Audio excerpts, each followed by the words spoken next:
Hola amigos, me da mucho gusto que podamos volver a reunirnos por este medio, y así, aprender más de cómo cuidarnos, y a la vez apoyarnos, y compartir experiencias e ideas.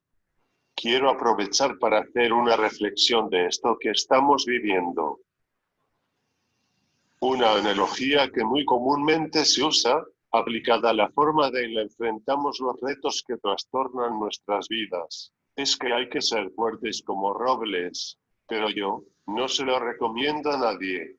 Cuando veo las noticias sobre la pandemia, negativas, pesimistas, que infunden miedo y total incertidumbre, que raramente ofrecen salida, y que nos hacen tener terror de si nuestro siguiente paso será el correcto o será mortal. Me acuerdo de hace 10 años, cuando me dieron el diagnóstico de ELA, porque exactamente así me sentía.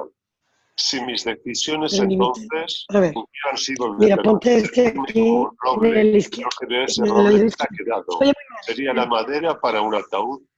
La pretensión de que yo iba a poder contra la enfermedad a base de enfrentarla, negarla y resistirla, les aseguro que hubiera probado equivocada.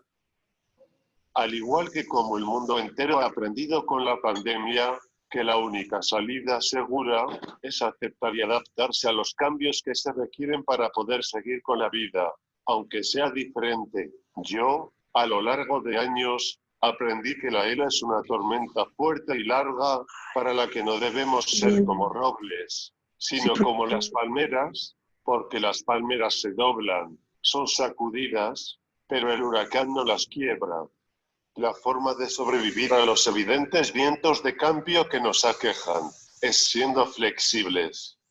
Si yo me hubiera empeñado en que todo siguiera igual, según el plan que meticulosamente había diseñado, quizá mi orgullo permanecería intacto, pero yo probablemente no seguiría aquí, y me habría perdido de muchas cosas.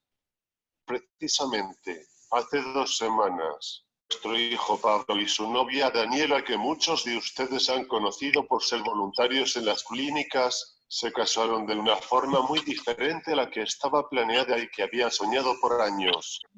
Tuvimos una misa, cena y fiesta con solo 12 personas presentes físicamente, y les aseguro que fue la experiencia más maravillosa que puedan imaginar. Un día al que me aseguraron que no llegaría vivo, pero llegué y gocé al máximo, y no pudo haber sido mejor. Constaté nuevamente las bondades de la aceptación, y de saber adaptarse a las circunstancias. Claro que nunca es fácil desprenderse, pero en el proceso se descubren cosas que no habías imaginado. Cosas tan sencillas como dejar comer y descubrir que no es por lástima sino por amor, o que con creatividad y actitud se descubren opciones no imaginadas. La diferencia entre deseo y esperanza es que desear es querer algo específico solo porque es lo que conoces, mientras que la esperanza es saber que vendrá algo mejor que lo que tu imaginación puede concebir, y la esperanza más perfecta es la confianza en Dios. Yo no quiero firmeza para pegarme a lo que quise, pido docilidad que me permita descubrir las cosas maravillosas que todavía me esperan. Gracias por su atención, y ahora continuamos con el programa. Saludos.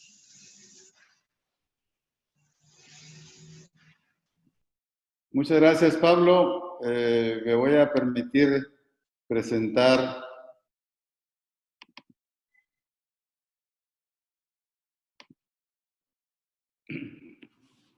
los siguientes 20 minutos. Voy a presentar algunos datos de interés para todos. ¿Por qué ponemos síntomas motores y no motores? Porque los síntomas no motores en la enfermedad se presentan con cierta frecuencia. Y hay síntomas que vamos a ir de aquí en todas las siguientes pláticas virtuales que tengamos. Vamos a enviarles a ustedes una encuesta, van a llenar toda la información y nosotros hablaremos de la frecuencia de esos síntomas no motores que estén presentando.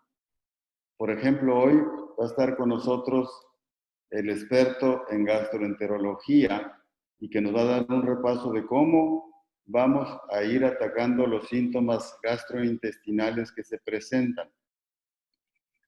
Y posteriormente, la doctora Carolina hizo esa encuesta y va a presentar lo que observó en lo que ustedes contestaron, cuáles son los síntomas no motores de tubo digestivo en los cuales podemos ayudar a que sientan mejor o que controlen esos aspectos de los síntomas del tubo digestivo.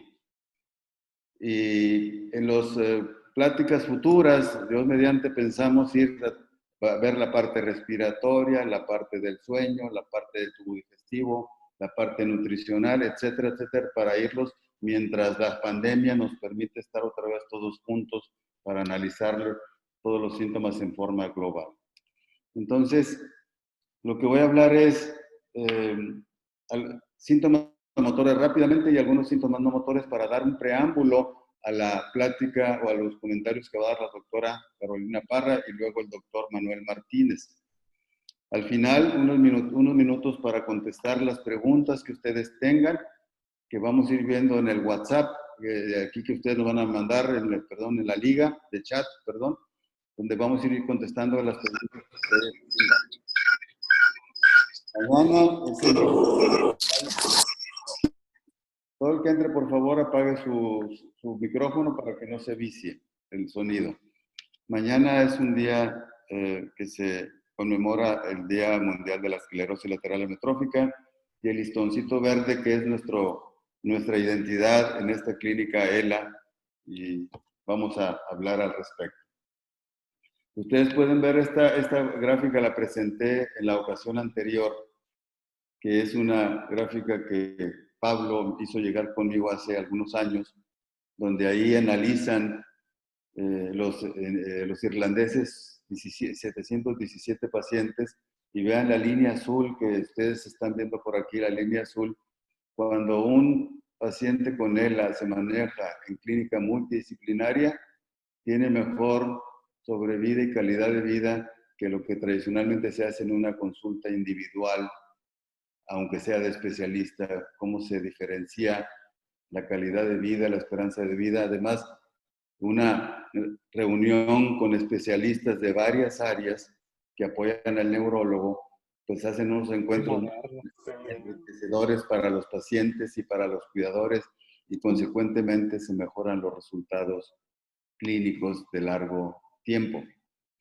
Este es nuestro modelo de atención que ya se los hemos ido platicando en la plática anterior, donde múltiples doctores participan en la evaluación en un programa de las 8 de la mañana a las 3 de la tarde para que en una forma multidisciplinaria lleven ustedes un mensaje de cada una de las áreas para que puedan tener un mejor control de los síntomas que se estén presentando. Y nuestro modelo, pues, tomado a base de lo que el doctor Stanley Appel nos enseñó en la clínica número más importante para mí de los Estados Unidos, para ELA, y él ha sido, a través de Pablo, él nos educó para poder llevar a cabo una clínica de este tipo, única en nuestro país, para el apoyo de todos los que padecen esta entidad clínica. Y pues estas fotos que ven ustedes ahí al lado izquierdo del doctor Charcot y el beisbolista que padeció joven su enfermedad de esclerosis lateral amiotrófica y que los americanos en honor a este beisbolista le llaman la enfermedad de Lou Gehrig. Las edades de presentación en nuestro país, el estudio que hicimos de largo tiempo en el TecSalud, encontramos que la edad de inicio en nuestro país es 47 años, 10 años antes que lo que se presenta por lo general en otras latitudes como Estados Unidos y Europa. Y esta es la estimación que hicimos de la frecuencia, son los casos totales que hay en un momento dado. La frecuencia son los casos nuevos que hay durante un año. La estimación que hicimos conjuntamente, la información de Pablo con la información del TecSalud, es que en nuestro país hay 7.620 pacientes y cada año aparecen más de cerca de 2.000 pacientes con esta enfermedad al año. En la ciudad de Monterrey, aquí a la derecha ven nuestro escudo de la ciudad de Monterrey, vemos que tenemos 63 pacientes nuevos cada año. Entonces es una condición que debemos nosotros enseñar no solamente a los neurólogos, sino más médicos que puedan saber cómo diagnosticar a tiempo, en tiempo y forma esta enfermedad para ir mejorando la condición clínica, la esperanza de vida y la calidad de vida. Y luego ya entrando a las partes sintomáticas, vemos aquí en la gráfica izquierda, vemos la neurona motora inferior y la neurona motora superior, que son donde están las neuronas que se afectan en esta entidad clínica. A la izquierda abajo vemos aquí la médula espinal, aquí una imagen de un cerebro donde vemos la franja motora, que es este que estoy siguiendo con mi flecha, y aquí está una representación del cuerpo humano en este sector, y es donde se afecta la neurona motora superior, y en este sector que estoy poniendo aquí de la médula espinal, la asta anterior de la médula espinal, donde está la neurona motora inferior, que también se afecta. Los síntomas que produce en esta gráfica que tomé de un artículo norteamericano muy importante, donde vemos que hay signos de la neurona motora superior y signos de la neurona motora inferior. Y en colorcito vemos aquí la corteza motora primaria, que es esto azulito, con color azul. Las neuronas motoras que son de la región vulvar, de la región de la médula espinal. El sector aquí de las neuronas oculomotoras, que habitualmente esas no se afectan, y tampoco las de la parte inferior, que se llama núcleo de Onu, que no se afectan, que cargan de control binario y rectal. Y estas son las diferentes formas de afección motora, de tal forma de que esta heterogeneidad de la enfermedad hace que muchos pacientes peregrinen con muchos doctores para llegar al diagnóstico, porque es tan variable la forma de presentación que cuando no hay un médico que no tiene experiencia, pues empieza el paciente a peregrinar con diferentes médicos. El día de ayer que vi a Sergio, que vino de Tlaxcala, pues yo creo que yo era el número 7 o el número 8 que él consultaba, y tenía un síndrome que está aquí, donde está mi flecha, tenía una afección nada más en este sector. Y hay otras formas de presentación, puse esta gráfica que viene en inglés porque no la pude trasladar al español, pero son las diferentes formas: el inicio espinal, el inicio vulvar, el inicio en una pierna, en un solo lado del cuerpo, en la parte distal, etc. Y los síntomas son neurona motora inferior y superior, que son los aquí descritos, en los cuales no me voy a detener mucho porque quiero dedicarme a los síntomas no motores. Pero la neurona motora superior e inferior, ambas dan debilidad. La inferior da atrofia y disminución del tono del músculo, un músculo flácido, y la neurona motora superior da todo lo contrario. En un brazo puede haber flacidez, en otro puede haber aumento del tono, o los brazos con flacidez y las piernas con pérdida de tono. Y es una combinación de esta afección de neuronas lo que nos hace establecer el diagnóstico. Puede haber debilidad de mano al inicio, puede haber calambres, dificultad para caminar, caídas, debilidad de piernas, dificultad en la articulación de la palabra. Algunos aparecen con dificultad de la palabra. A veces empiezan a notar que al comer tienen un poquitito de ahogo y tosen, etcétera, que pueden ser los síntomas de inicio de esta entidad. Entonces, estos son los síntomas más frecuentes que se presentan. La dificultad al hablar es una de ellas, es una de las que más frecuentemente se presentan al inicio. Torpeza en la mano, un hombro débil, un pie caído al caminar, un pie péndulo, calambre o fasciculaciones, intolerancia al ejercicio, algunas alteraciones de memoria son menos frecuentes. Y poniendo aquí, en la siguiente, todo lo que ven ustedes es lo tradicional en gris, lo que se puede presentar junto con síntomas motores en la enfermedad, que vienen siendo parte de síntomas no motores. Por ejemplo, la salivación insignificativa e importante es un síntoma que se presenta con mucha frecuencia. Y estos que están acá son muchos síntomas no motores que el día de hoy vamos a abordar con mayor profundidad los síntomas de tubo digestivo. Entonces, pero hay dolor, hay sudoración, parestesia son hormigueos, sensibilidad en la piel, depresión y ansiedad. Hace tiempo, en el 2016, escribí un artículo sobre todos los síntomas que yo consideré en ese entonces, entre el 2012 y 2014, en más de 112 pacientes que vi en esa época, en 112, había evaluado al 2014. Y entonces empecé a escudriñar qué otros síntomas había, no solamente los motores, y encontré estos que ustedes van a ver aquí, que con mucha frecuencia vemos fatiga en un 24%, pero los más importantes son la depresión y la ansiedad, que como decía Pablo, son cosas que hay que vencer y modificar la actitud, entre otras cosas, y que el médico les ayude a tratar de vencer estas con alguna condición de terapia que aquí tenemos con las tanatólogas o con las psicólogas que tenemos aquí en nuestras clínicas de ELA, pero también quizás a veces alguna medicación para ir sobrellevando y eliminar estas dos cosas que son muy frecuentes, la depresión y la ansiedad. Comportamiento pseudovulvar, o sea, es un llanto o una risa explosiva. Entonces, eso es lo que vi y aquí empezaba yo a ver que había también trastornos digestivos como la constipación, náusea, vómito, falla fecal, falla urinaria, en menos proporción, pero fundamentalmente dolor y hormigueos o dolor y lo que llamamos parestesias con sensibilidad anormal en piel. Y entonces veía yo que todos esos síntomas, después de ver 111 pacientes, me di cuenta que muchos de esos síntomas los estábamos pasando desapercibidos porque nos encaminábamos solamente a los síntomas motores y empezamos a ver que esto teníamos que también atacar.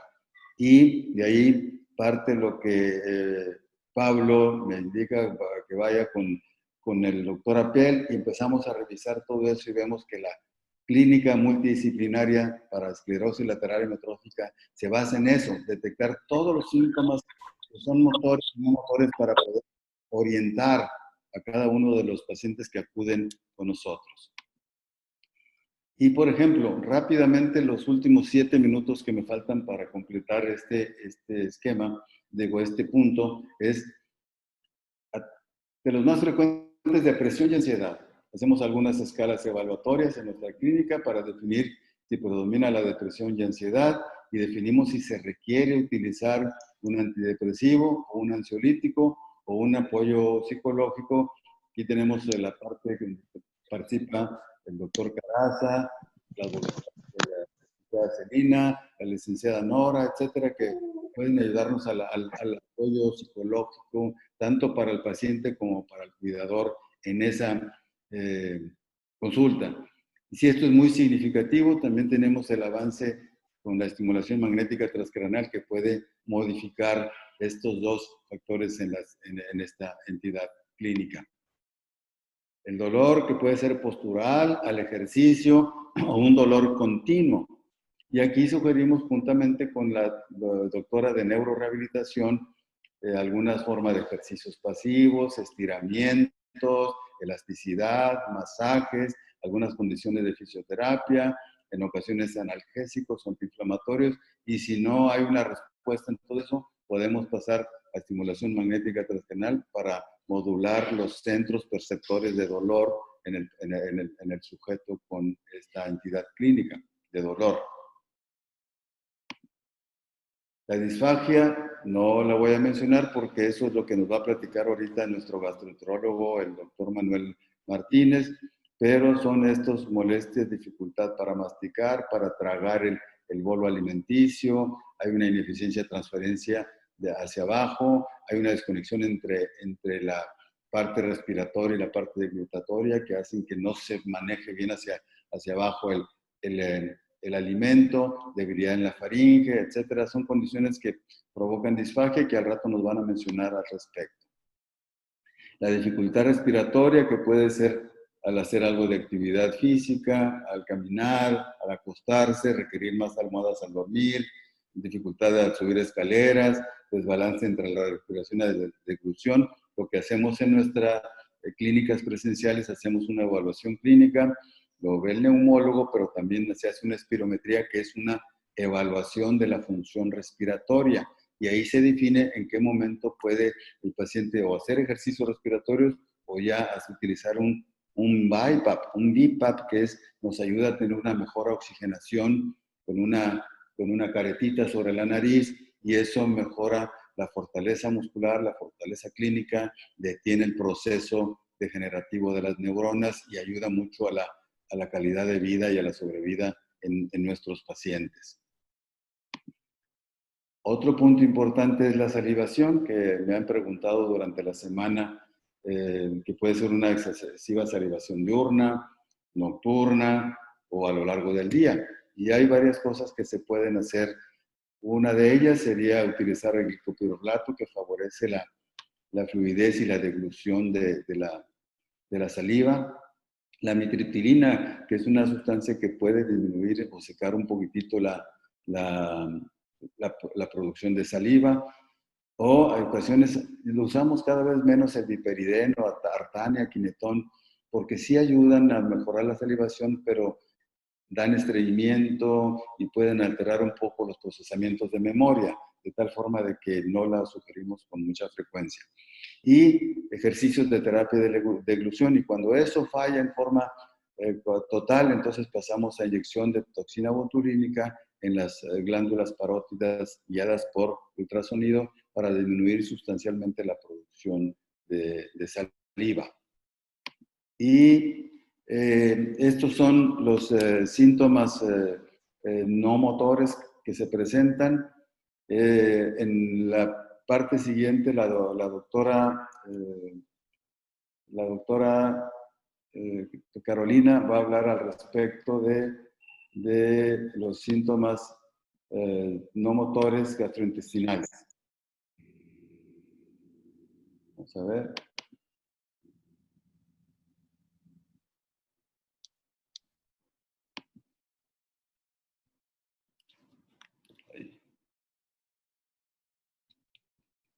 Gracias, doctor. ¿Ya empiezo a compartir? Aquí ¿sí la ven todos? Sí, ahí se ve. Perfecto.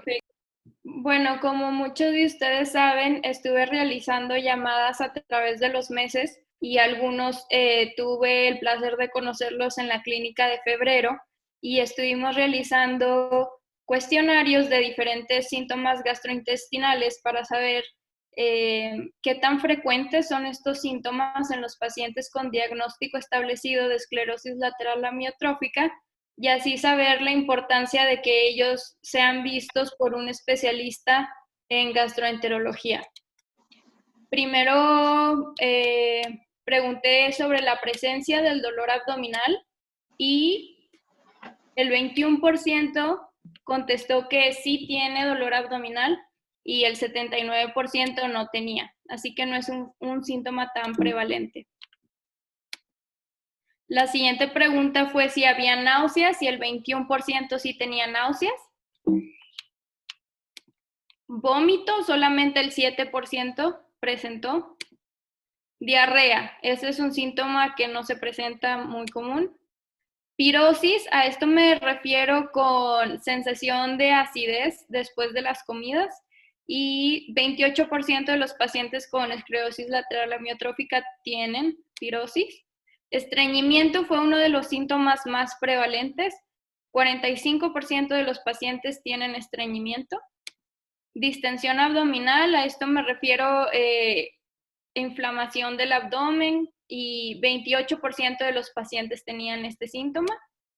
Disfagia de sólidos, dificultad para pasarlo la carne o comida con consistencia difícil para deglutir. 31% de los pacientes tuvieron dificultad para pasar sólidos. Disfagia de líquidos, dificultad para pasar, pues sí, líquidos, 34% de los pacientes y 66% de los pacientes no tuvieron este síntoma. Tos al deglutir, cuando estoy comiendo, muchos de los pacientes tienen tos y 41% de ellos dijeron que sí. Entonces, este es uno de los síntomas más prevalentes. Regurgitaciones. Es la sensación de sentir que el alimento se regresa de nuevo hacia la orofaringe y 14% de ustedes presentaron. Pérdida de peso es uno de los síntomas más prevalentes. 55% de los pacientes experimentaron pérdida de peso, por lo cual es importante pues contar con recomendaciones de nutrición y del especialista en gastroenterología. Ahorita el doctor Manuel va a hablarnos más sobre cómo poder retrasar más la pérdida de peso. Eructos, solamente el 14% de los pacientes tenía eructos. Dificultad para masticar es otro de los síntomas que sí fueron prevalentes entre los pacientes. 41% tuvo que realizar cambios en la consistencia de la dieta, hacerla más blanda, porque había dificultad para masticar el alimento. Antidepresivos. Esta pregunta la realicé porque a veces los pacientes cuando están tomando antidepresivos sufren cambios en la peristalsis, que son movimientos del tracto gastrointestinal para que ayudan a que la comida sea bien digerida. Y pues estos antidepresivos a veces afectan y solamente el 38% de los pacientes estaban con antidepresivos. Y pues para hacer un resumen de los síntomas más prevalentes que encontramos con este cuestionario, aquí marco en rojo los síntomas que son más prevalentes. Entre ellos están el consumo de antidepresivos, dificultad para masticar, la pérdida de peso. Es muy importante que prestemos atención a este síntoma. Tos al deglutir. Es importante tal vez realizar cambios en la consistencia de la dieta para evitar que haya ahogamiento con los pacientes. Y estreñimiento es otro de los síntomas. Tal vez mantener la hidratación y bueno, el resto de las recomendaciones las explicará nuestro especialista, el doctor Manuel Martínez. Muchas gracias. Buenos días. A continuación, el doctor Manuel Alejandro Martínez Vázquez es gastroenterólogo, es el director de Medicina Interna del Instituto de Medicina Interna del Hospital Zambrano de León. Es médico internista y es gastroenterólogo con una gran experiencia que nos ha estado apoyando en las clínicas de ELA.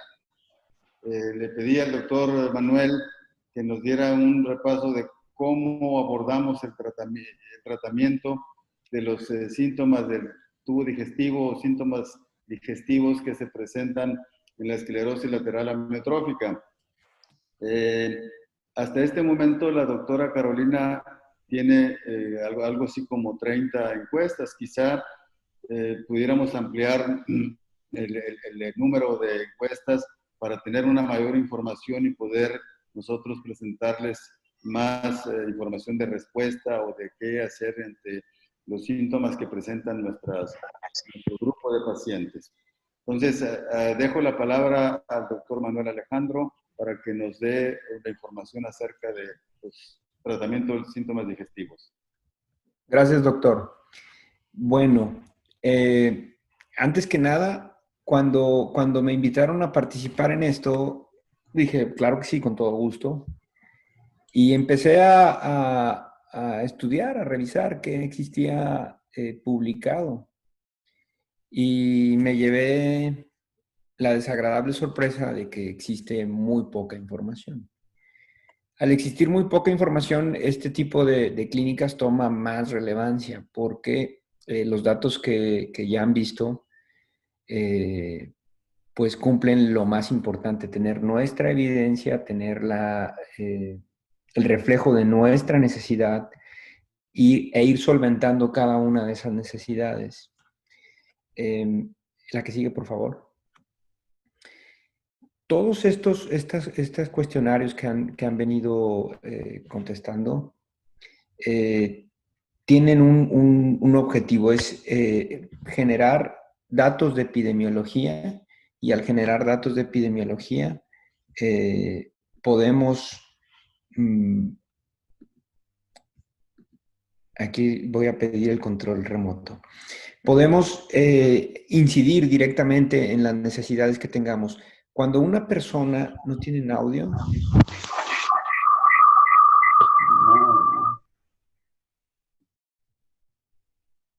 Hola. No sé, nadie investiga los síntomas digestivos de ELA. Cuando Caro me preguntaba de los síntomas digestivos, de cómo estaban estudiados, y nos pusimos a revisar juntos y vimos las diferentes opciones, bueno, ni siquiera el cuadro clínico, los síntomas están perfectamente bien definidos. Eso, claro, que implica que el tratamiento tampoco está bien definido. Perdón. Los síntomas que hemos visto, por ejemplo, pirosis. ¿Qué es pirosis? Pirosis es un síntoma de reflujo o agruras. Ese síntoma debe de ser expresado para diagnosticar realmente reflujo como el dragón que escupe fuego, así, sentir realmente que quema desde abajo, que sube, que arde hasta la garganta. Y ese síntoma, la verdad es que es muy sencillo, es un síntoma muy específico, es un síntoma predictivo, es un síntoma que sabemos muy bien cómo tratarlo, y es uno de los síntomas que suelen ocurrir con cierta frecuencia en este tipo de enfermedades. Otro síntoma que encontramos, si ustedes pudieron ver en la encuesta, es el estreñimiento.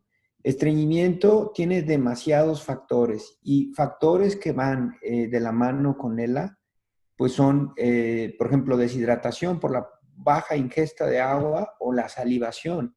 La dieta baja en fibra, y cuando hablamos de dieta baja en fibra, es que no consumir vegetales, que hay que masticarlos muy fuerte, no consumir frutas, no consumir alimentos como pan con fibra, pero no me refiero al pan de caja, sino el pan de fibra, de grano completo, grande. Esas cosas son las que tienen fibra, y no siempre hay la ingesta adecuada debido a los problemas masticatorios en la enfermedad. Y otro problema que está asociado a la enfermedad es realizar poca o ninguna actividad física, y ahí también nos pega. Y los medicamentos, no solamente es un medicamento, sino a veces la suma de varios medicamentos que pueden tener interacciones farmacológicas que se asocian a estreñimiento. Depresión, claro, pues es un problema frecuente asociado a la enfermedad, y todo eso termina impactando en el desarrollo de estreñimiento. ¿Qué tratamos o cómo tratamos el estreñimiento? Pues con laxantes, pero el encontrar estreñimiento nos lleva a evaluar todo este tipo de factores que debemos de tener en cuenta antes de solamente dar un laxante de forma reactiva. Otro síntoma muy frecuente, bueno, la disfagia, es el síntoma al que le tenemos miedo cuando viene este diagnóstico. Disfagia es la dificultad para tragar o deglutir.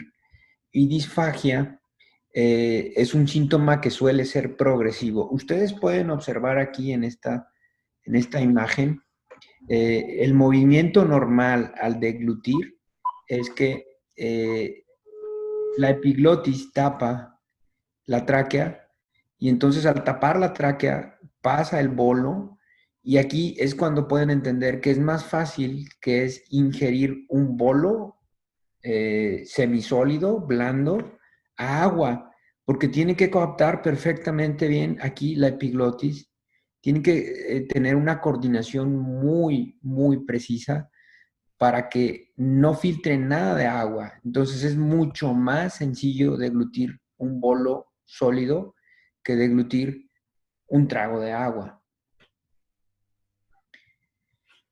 Pérdida de peso, y este síntoma es general para la enfermedad, pero decidimos incluirlo dentro de los síntomas digestivos porque van asociados a la ingesta de alimentos.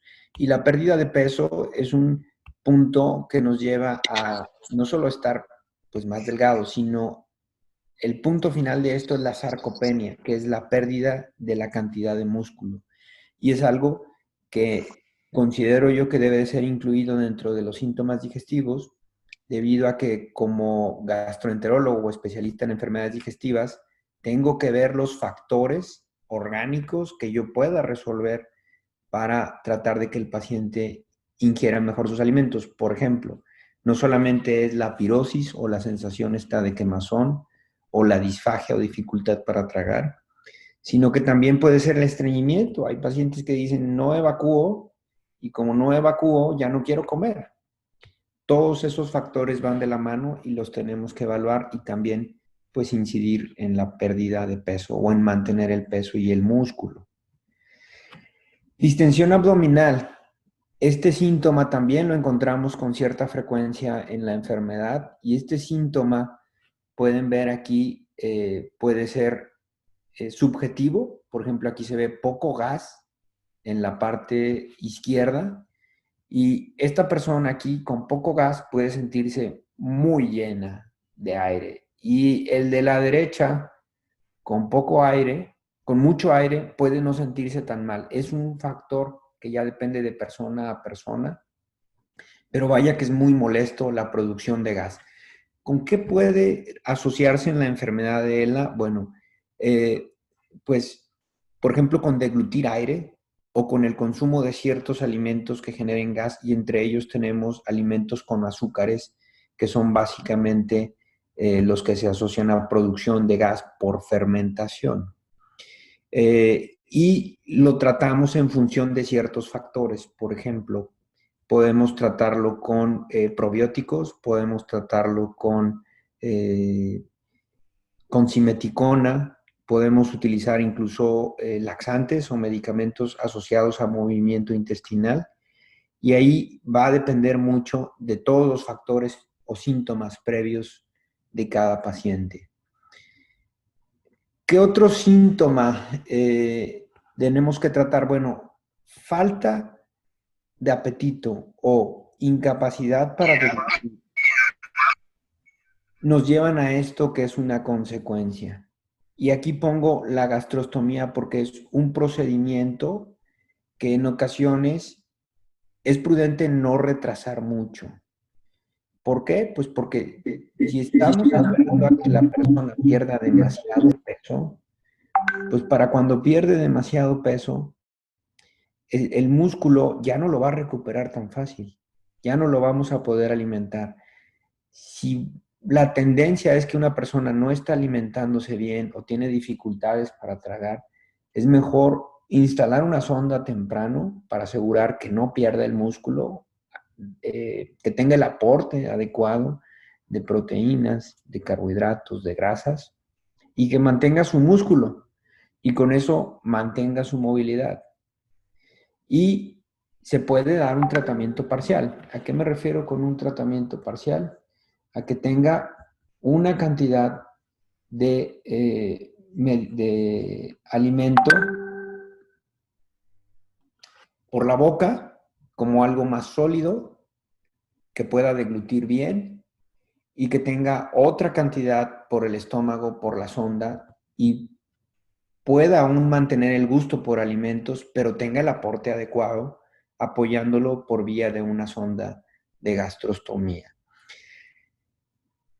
Y eso también nos ayuda con medicamentos, porque por la misma sonda se puede pasar medicamentos y no utilizar la vía aérea más que para que se disfrute el sabor de algunos alimentos. ¿Cómo instalamos la sonda? Bueno, la sonda se instala por medio de una endoscopía. Ustedes ven aquí la figura de la persona. Entramos por la boca, pasamos por aquí, por la tráquea, esófago, ingresamos al esófago, pasamos al estómago y aquí realizamos la endoscopía, revisamos si existe alguna úlcera o alguna otra condición que esté generando incapacidad para recibir alimentos.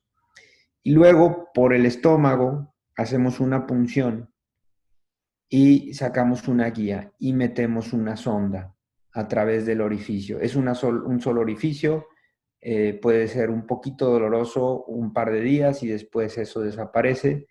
Y la sonda la podemos estar cambiando o colocar un botón para asegurarnos que la persona tenga la ingesta o el ingreso de los fármacos necesarios y evitar deterioro por pérdida de peso o pérdida de músculo sobre todo. Bueno, no existe un tratamiento específico para las manifestaciones de ELA. Cambia de paciente a paciente, se individualiza las características, medicamentos, alergia, vía de administración, tolerancia a alimentos. Es una buena parte de arte, pero ese tipo de situaciones, claro que pues es importante tenerlas bien documentadas. Para nosotros, como gastroenterólogos, nos hace mucho sentido en tener cosas pivote, que, bueno, yo veo a un paciente con ELA y de acuerdo a la serie de datos que se vaya a publicar por el servicio de neurología, pues se pueden emitir recomendaciones para gastroenterólogos en todo el país. Y no solo en todo el país, de acuerdo a los datos que estamos obteniendo y que ustedes están participando, se pueden hacer recomendaciones a nivel internacional porque la cantidad de datos que existen en este momento son muy escasos. En el análisis que pretendemos realizar, pues lo vamos a hacer asociados también a los tipos de síntomas de ELA, a la duración de la enfermedad y definitivamente esa es la parte que nos va a permitir individualizar más y en un futuro también establecer protocolos más específicos de manejo en cada uno de los pacientes. Yo ya voy a terminar y les quiero dar las gracias por participar en este tipo de encuestas, que se den cuenta que finalmente tiene un impacto positivo el tener estos datos. Hay mucho más que hacer y lo vamos a hacer. Y pues gracias al doctor Héctor Ramón, a Basti Lázaro y a la doctora Parra por su invitación para participar en esta investigación. Muchas gracias. Bueno, aquí me faltó una, perdón. ¿Cuándo dar o cómo dar medicamentos? Que yo creo que es una pregunta que viene ahí adelante y que la pueden hacer al final en las preguntas. Me quedan un par de minutos, yo creo. Los síntomas, entre los síntomas más frecuentes pueden estar epigastralgia, pirosis, que es la sensación como de reflujo o dolor abdominal. En todos los pacientes, independientemente ELA, no ELA, lo que sea, se debe de investigar este tipo de situaciones como úlceras pépticas, cirugías, infecciones por Helicobacter. Todas estas situaciones son susceptibles a estudiar y se pueden hacer primero de una forma no invasiva, sin necesidad de una endoscopia. Y los síntomas de alarma, pues son estos de acá. Síntomas de alarma digestivos que nos hacen pensar en que exista alguna otra situación. Una es la pérdida de peso, vómitos, disfagia, el sangrado o alguna masa. Si una persona tiene estos síntomas de alarma, no debemos de dar medicamentos, más bien tenemos que investigar cómo lo vamos a resolver, tener algo preciso. Y bueno, eso es todo por mi parte, gracias. Bueno, vamos a ver, muchas gracias. Muchas gracias, doctor Manuel. Muy ilustrativa la plática. De acuerdo a los tiempos programados, tenemos de 7 a 10 minutos para preguntas o para comentarios. Quizá, estoy viendo el chat, hay comentarios, no hay preguntas. Aquí, vamos a ver, dice, déjame poner, dice Guillermo Canales que si podemos tener terapia psicológica con alguna tanatóloga, el enfermo y los cuidadores. Sí. Dentro de nuestros programas que teníamos para las clínicas presenciales, nuestras voluntarias de tanatología, la licenciada Nora, la licenciada Celina, la licenciada Eliana, la licenciada Alicia, están dispuestas a dar alguna plática para el paciente y el cuidador. Ahorita lo que estamos pensando que quizá pudiéramos hacerlo en forma por Zoom. porque pues no estamos atendiendo las clínicas en forma presencial por motivos de la pandemia, pero podemos ponernos de acuerdo a través de la doctora Carolina para hacer un enlace con las tanatólogas y puedan tener alguna plática, por lo menos por vía electrónica como ahorita. Quisiera saber hasta cuándo o hasta qué punto ya tener que recurrir a la alimentación por medio de gastrostomía, es decir, hasta cuánto peso se podría o hasta cuánta masa muscular. ¿Hay algún parámetro? Se lo pasaría al doctor Manuel. Sí, no existe un parámetro y en este caso mi perspectiva es, si ya estoy viendo que existe la tendencia a la pérdida de peso, que la persona no está completando su ingesta de calorías y no tengo una forma de resolverlo, no se trata de llevarlo al límite, de esperarnos al último para empezar a alimentarlo adecuadamente. Ese concepto de me voy a esperar, me voy a esperar, me voy a esperar, hace que ya instalemos la sonda cuando están muy, muy bajos de peso. Entonces, pues nosotros instalamos la sonda, pero el impacto a largo plazo, y yo creo que eso le pasa ya, pues lo ven en el seguimiento de los neurólogos, es que se mantienen ya muy delgados, porque para generar músculo se necesita ejercicio con pesas o ejercicio intenso. Entonces ese músculo ya no se recupera. Más bien es en comunicación con su neurólogo, tomar la decisión más temprano antes de que se pierda demasiada masa muscular. Aquí preguntan, ¿qué hacer si el paciente decide no intervenciones quirúrgicas? Se respeta su decisión, claro, pero ¿cómo ayudar con otras alternativas que no sean intervenciones quirúrgicas?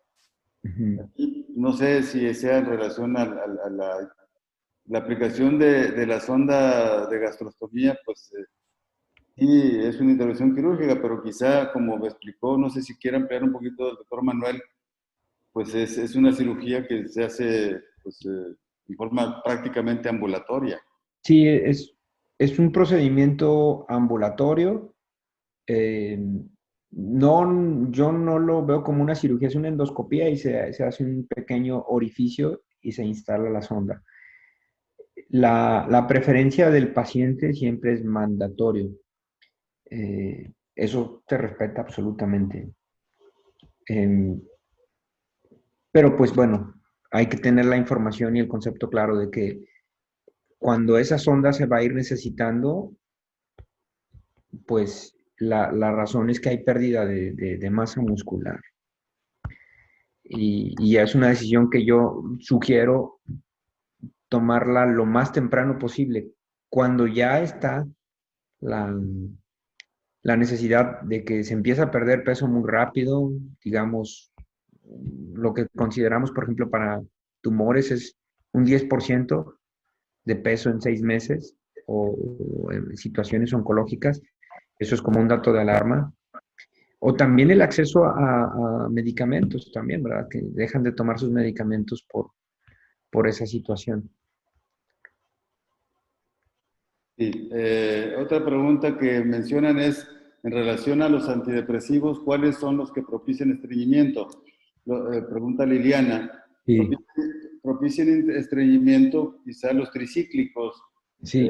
No sé, ahorita que Manuel, si quieres comentar al respecto.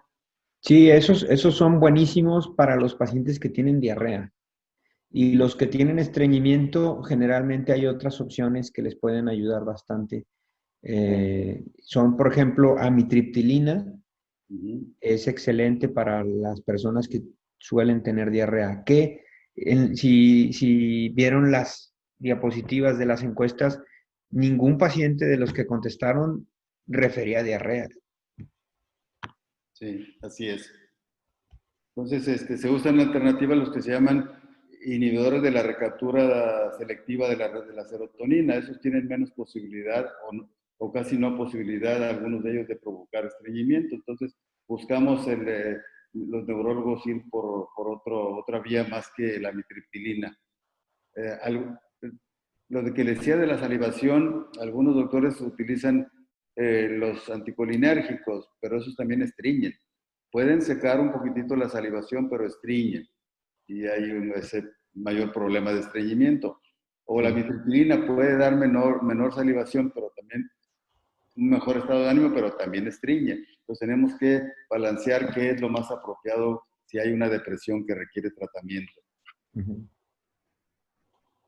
Pregunta Juan Roselón, para el gastroenterólogo, ¿cuál es la mejor forma de tomar probióticos? Ok.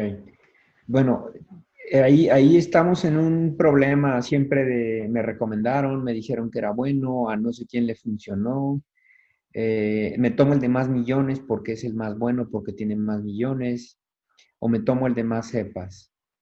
Ninguna de esas situaciones es correcta porque se tiene que individualizar dependiendo de los síntomas. Por ejemplo, si el problema predominante de una persona es distensión, si toma probióticos de más millones, se va a distender más. Y luego hay probióticos que funcionan mejor para pacientes con estreñimiento y hay probióticos que funcionan mejor para personas con diarrea y las dosis. Ahí es mucho decidir en función de la sintomatología de cada paciente. Un error también, que eso es más cuando existe la tendencia a tener sobrepeso, es consumir productos con probióticos de forma comercial. Me refiero, por ejemplo, yogurts. Y ahí hay que tomar en cuenta, si me tomo mi yogurcito, me tomo habitualmente mis 250, 300 calorías extra y luego digo, bueno, pues me tomo unos 2 o 3, bueno, pues a lo largo de un año sí se pueden ganar unos kilos y aparte son unos kilos que son de un producto comercial que es predominantemente de azúcar. Es mucho decidir paciente a paciente qué probiótico le puede ser benéfico y algunos no necesitan. También eso es una realidad.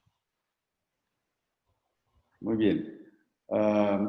Pilar pregunta, ¿cómo fortalecer las piernas? ¿Qué ejercicio es conveniente? ¿Cómo fortalecemos las piernas? Número 1, tener un buen estado nutricional. 2, tener un adecuado aporte de vitamina D3. Y tercero, hacer un poquitito de ejercicio de flexibilidad, quizás de flexión y extensión, a lo mejor bicicleta estacionaria, de una forma muy discreta, no en una forma excesiva. Esto pudiera ayudarnos a tener una mejor fortaleza de piernas, pero también muy buen estado nutricional. Pregunta también Roselón acerca del Nurón. Más que medicamento, Juan Roselón, más que medicamento, el Nurón es un protocolo de investigación que hace la compañía Brainstorm, que es sobre células mesenquimales, células madres mesenquimales que se utilizan en el protocolo, creo que están en la fase 2 ahorita, por vía intramuscular y por vía intratecal, es decir, con la inyección como una punción acá de raquia. Por ahí se ponen algunas células, están en una fase 2. Todavía no tenemos más información al respecto. Parecen mostrar algunas cosas que serían de interés, pero todavía no podemos mencionarlos como una forma específica de tratamiento. Además, ahorita en la pandemia a nivel local, a nivel nacional y a nivel internacional, están detenidos los protocolos de investigación clínica y este tipo de terapia incluye eso. Vamos a ver, luego, ¿qué más? Una vez hecha una gastrostomía, nos vemos en el problema de las vitaminas y suplementos, por el hecho de que hay que triturar o licuar con el alimento y pueden perder su efectividad, o al tener capa entérica no se deben triturar. Manuel, ¿pudieras decirnos algo al respecto? Sí, esa es una respuesta que no tiene una solución, porque si los de capa entérica, pues ya se tienen que moler. Si uno mete pedazos grandes o algo, la sonda se tapa y sale peor el problema. Ahí ya no tenemos una solución. Cuando son sondas muy grandes, que son sondas de hasta de 24 French, que es lo más grande que la podemos instalar sin muchas complicaciones, a lo mejor se pueden partir en pedazos lo suficientemente grandes las tabletas, pero aún así ya se perdió la capa entérica. No hay forma de arreglar eso. Yo comentaría adicionalmente de que hay suplementos líquidos y suplementos vitamínicos también líquidos que pueden suplementar a las de capa entérica y a las de tabletas y se pueden colocar sin ninguna problemática por la sonda de gastrostomía. Pues yo diría cambiar a las partes líquidas y poder continuar en el apoyo nutricional y vitamínico. A ver, he visto que deben perder que mi papá ya no come y le cuesta tomar agua. En el seguro le han retrasado nuevamente su cita y no lo han visto desde hace 5 meses. De hecho, ya está muy delgado. ¿Qué me sugieren? El neurólogo que lo vio por última vez dijo que no había ya nada que hacer. Esa conducta nihilista, que es conducta de decir, pues no hay nada que hacer, esa debe desaparecer de la mente del médico. Y estas clínicas son tendientes a educar de que eso de que no hay nada que hacer no existe. Hay muchas cosas que se pueden hacer, ¿verdad? Y pues el sistema de seguridad social tendrán que ir modificando cuando vean la expansión de cómo se puede hacer muchas cosas en el paciente que sufre de este trastorno. Quien me manda esto, con todo gusto le podemos dar una opinión, una evaluación sin ningún compromiso de ningún tipo para orientarlo. Desafortunadamente, pues si necesitamos una sonda de gastrostomía, pues habrá que ponérsela, no hay que retrasar más porque se pierde tiempo, calidad, fuerza, estado nutricional, pues se pierden muchas cosas que no hay que retrasarlos. Con todo gusto vemos a quien manda esa información. Bueno, ¿cuáles son los tipos de sonda gástrica que se aconseja para un enfermo con ELA? Dice Miguel Ángel Posada y Coni. Pues la sonda que se recomienda se llama sonda inicial, es una sonda de un hongo y luego en función de esa sonda se puede aplicar alguna de las sondas de botón o una sonda de globo, que las ondas de botón son más cómodas y suelen durar más, pero ya depende de un paciente a otro cuál prefiere y también de cómo la puede cuidar la persona que ayude con esa sonda. Esa decisión ahí ya, incluso dependiendo del abdomen, ¿no? Dependiendo del panículo, del grosor. Por ejemplo, si es un grosor de panículo grande, pues una sonda de botón no ayuda. Tendría que ser una de globo para poderla ajustar. O cuando son personas que están muy delgaditas, es mejor una de globo porque luego si lo subimos un poquito de peso, lo podemos ir ajustando. Lo vamos jalando, jalando, jalando hasta que llegamos a un peso ahí más o menos que estén cómodos. Lo vamos ajustando en función de cada paciente.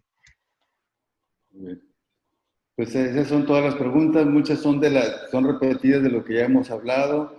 Ya Pablo ha dado algunos comentarios aquí sobre algunos suplementos que él sugiere, que él utiliza.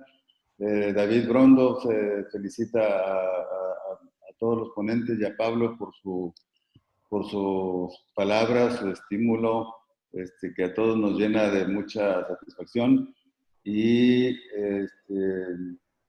nos saludan a todos y pues no tengo alguna otra pregunta que contestar. Creo que las hemos contestado todas. Dos cosas. Una de ellas dice, ¿cuánto tiempo puede usarse una sonda de Foley? Pues, lo que les puedo yo contestar es que, como les decía, hay un núcleo en la parte inferior de la médula espinal que se llama núcleo de Onuf. Ese núcleo de Onuf que controla la orina y la parte anorrectal, afortunadamente ese núcleo no se afecta en esta enfermedad. Como tampoco, fíjense, los núcleos que controlan la movilidad ocular son núcleos son neuronas motoras, oculomotoras. Por alguna razón que yo no conozco y no conoce nadie en el mundo, ¿por qué esas neuronas motoras, si estamos ante una enfermedad de la motoneurona, por qué esas motoneuronas no se afectan? No lo sé. Entonces, ¿cuánto tiempo se debe usar una sonda de Foley? Habitualmente, si se usa una sonda de Foley es porque existe algún otro problema en la área vesical o en la área genitourinaria y que el urólogo nos sabrá decidir cuánto tiempo se debe utilizar una sonda. En mi experiencia con un sinnúmero de pacientes no requieren una sonda de Foley. Y la última pregunta que se me perdió por aquí. El aceite de cannabis ayuda para varios síntomas. Habitualmente yo no lo sugiero, nada de lo cannabis, porque son aceites que tienen un 60% de pureza, que tienen cannabidiol en un 60%. El otro 40% seguramente hay otro de los cannabidioles o de las sustancias que tiene la marihuana, que son más de 100 componentes. 2 o 3 serán útiles para la medicina, para el sueño, para el dolor. Sin embargo, la pureza, como antiepiléptico, pero la pureza no es del 100%.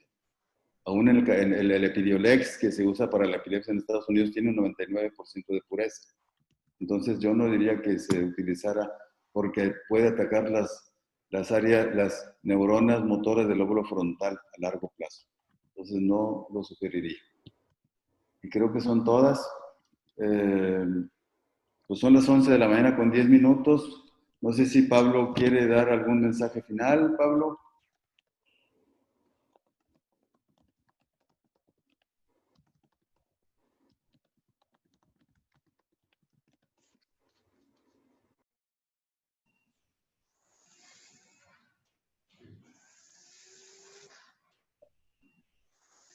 Aquí dice una palabra, pregunta, dice, los síntomas iniciales se parecen a los del Parkinson, y yo diría que no. Los síntomas de Parkinson son diferentes. Es que no hay, las primeras etapas pues son bastante diferentes y no hay materia de confusión para un neurólogo que tenga experiencia, los puede diferenciar fácilmente. Gracias, doctores. Nos facilitan el acceso a información muy valiosa, aunque creo que hay muchas dudas. Ojalá puedan apoyarnos los doctores a contestar más preguntas de forma individual. Muy bien.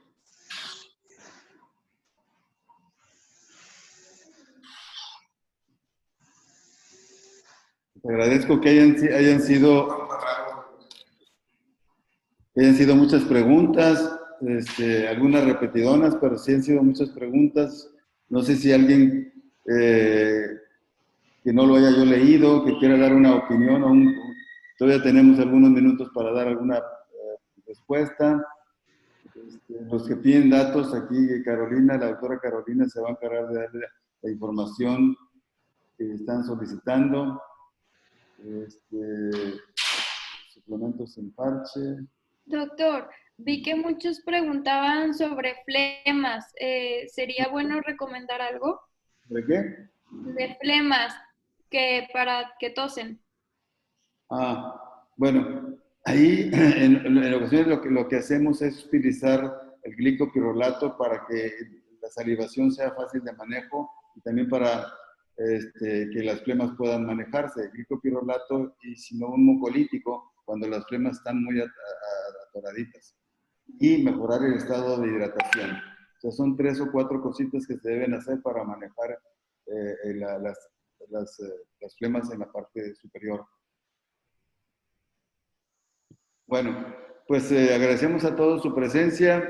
En esta ocasión estuve viendo el número de participantes, llegamos a 94, lo cual es un número bastante alto, porque tomando en consideración que muchos de los que estamos aquí tenemos un cuidador o un acompañante, entonces quiero decir que pasamos de los 100. Y les quiero decir una cosa, cuando he dado pláticas en otras entidades neurológicas, que son más frecuentes, y difícilmente pasamos de 60 participantes.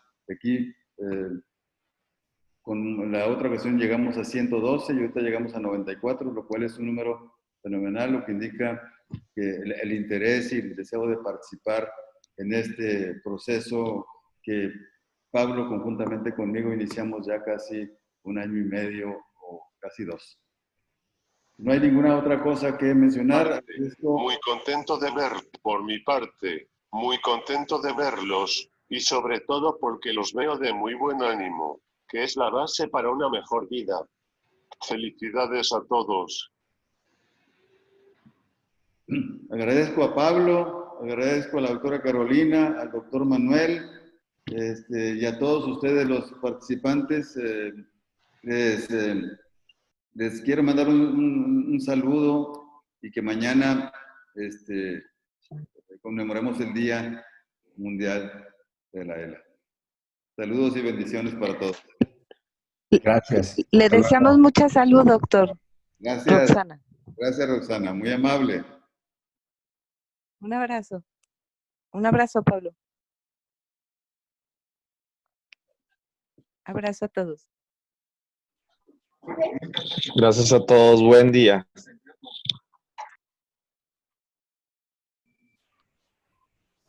Gracias, salud. Ana María, hello.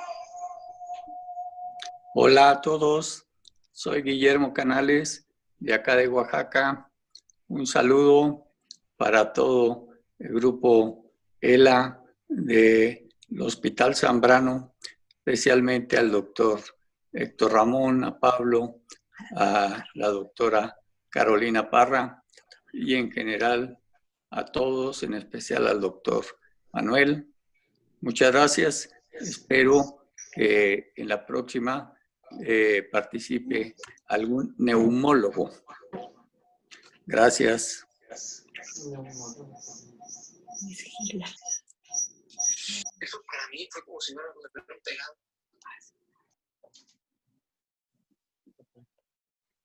¿No quiere dar mensaje usted?